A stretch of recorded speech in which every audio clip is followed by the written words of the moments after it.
First Cosmic Velocity by Zach Powers is a book recommended me by a list of newer sci-fi books.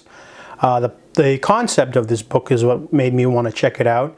Essentially, it's about a space program by the Soviets during the space race, and the chief designer, he doesn't have a name, that's what he's called, chief designer, his mentor created a space program in which they recruit young twins, train them from a young age to become astronauts, and if they ever die, you can lie and say that they returned because you have the other twin on our planet Earth.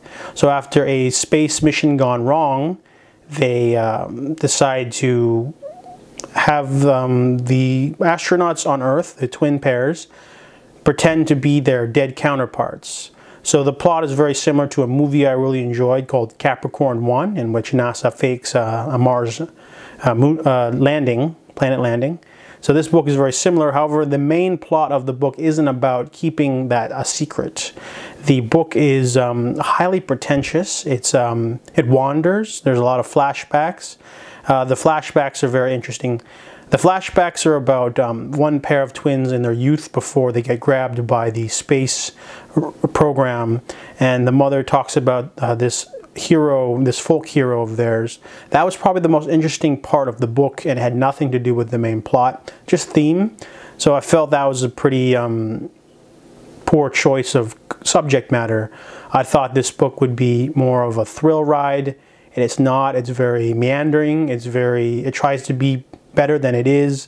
The book just tries to like throw in this whole, you know, like themes of like, you know, of will and integrity, and it doesn't work. And then there's these awkward tragedies that happen throughout the book, but they just sort of, the book is just so awkward in terms of tone. Something bad will happen, and then people just want to like shrug and go, yeah, there's nothing we can do about that. And then the book ends awkwardly right when it's getting interesting. And so this is the debut book of Zach Powers, so I can, you know, forgive that. It's his debut, it's his first book, but this book is really pretentious. It's just all over the place. It's not thrilling.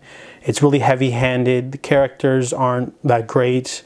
There's a lot of talking, awkward pacing, and subject matter and plot and themes. I don't recommend First Cosmic Velocity. It's not a very good sci-fi book. It's just too out there. It took me a while to finish this book, and that's what I think about that.